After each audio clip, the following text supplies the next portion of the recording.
आत्मीय भाइयों एवं बहनों, पुस्तक क्रांति की रूपरेखा, विषय क्रांति निज के अंतराल से आरंभ होगी। आपको पढ़कर सुना रहे थे, परंतु किसी वजह से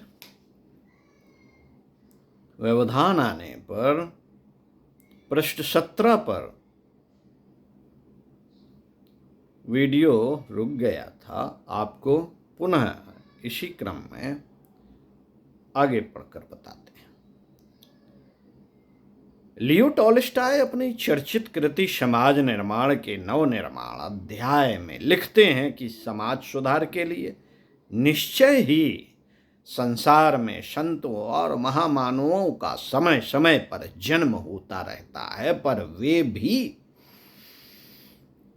व्यक्तियों द्वारा इस दिशा में प्रयास पुरुषार्थ के अभाव में ज्यादा कुछ कर नहीं पाते। हाँ, यदि लोगों ने पराक्रम करना स्वीकार कर प्रयत्न पूर्वक एक कदम आगे बढ़ाना अंगीकार कर लिया तो यह संभव है कि महापुरुष अपने आत्म बल द्वारा पीछे से धक्का देकर उन्हें 2 कदम और आगे बढ़ा दे, किंतु इसका शुभारंभ उन्हें स्वयं से करना होगा। यह दायित्व उन्हें स्वयं निभाना होगा, तभी ऐसा संभव है, शक्य है। इसके अभाव में इनकी दशा उन लोगों जैसी हो जाती है जिनके सामने भोजन परोसा रखा रहता है, पर हाथ पैर न चला सकने की स्थिति में भूखे रह जाते हैं।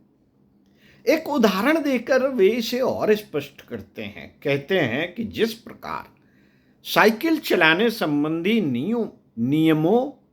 नियम सुन समझ और सीख लेने भर से ही साइकिल चलाना नहीं आ जाता, अपितु इसके लिए उस पर सवार होना और संतुलन बनाए रखना भी जरूरी होता है। आश्चर्य नहीं, इस क्रम में वह 2-4 बार गिर पड़े और चोट खा बैठे, पर यही गिर पड़ना उसे संतुलन रखना सिखा देता है। ऐसा ना हो तो सवार साइकिल चलाना जिंदगी भर कभी सीख ही नहीं सकता। चढ़ना और गिर पड़ना उसके लिए स्वाभाविक और जरूरी है, उतना ही जरूरी जितना जीवित रहने के लिए प्राणवायु। वे आगे लिखते हैं कि जब मैं कहता हूं कि योगी यति संत आदि सभी से उपदेश लेना, तो मेरा तात्पर्य मात्र इतना होता है कि जितने साइकिल के ज्ञाता और निष्णांत हों, पूछ सबसे लेना, चलाने का मर्म प्रत्येक से समझ लेना, किंतु इससे यह मत मान लेना कि साइकिल चलाना आ गया। यह तो सिद्धांत है, इसे व्यवहारिक रूप पर साइकिल पर चढ़कर ही देना होगा, तभी कोई साइकिल संचालन में कुशल बन सकता है। ठीक इसी प्रकार संतों के उपदेश सुनकर कोई संत नहीं बन सकता।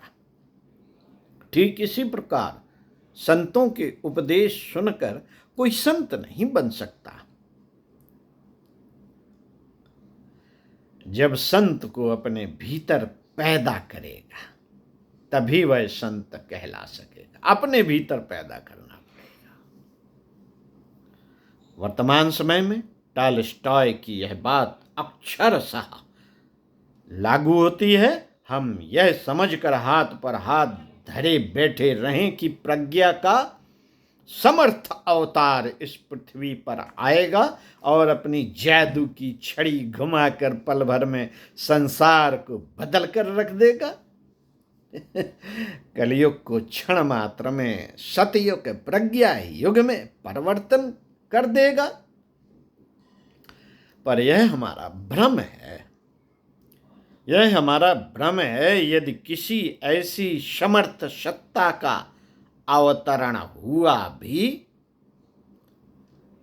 तो भी यंत्र हमें ही बनना पड़ेगा, हाथ पैर हमें ही चलाने पड़ेंगे, पुरुषार्थ हमें ही करना पड़ेगा।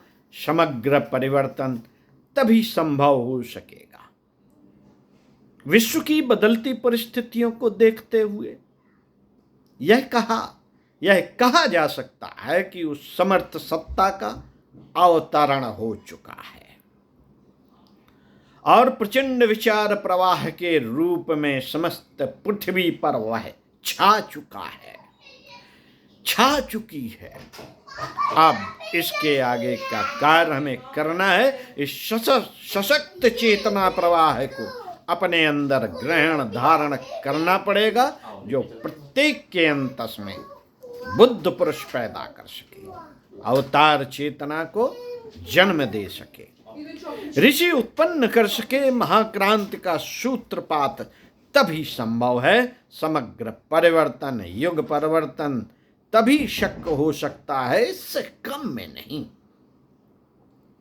ओम शांति।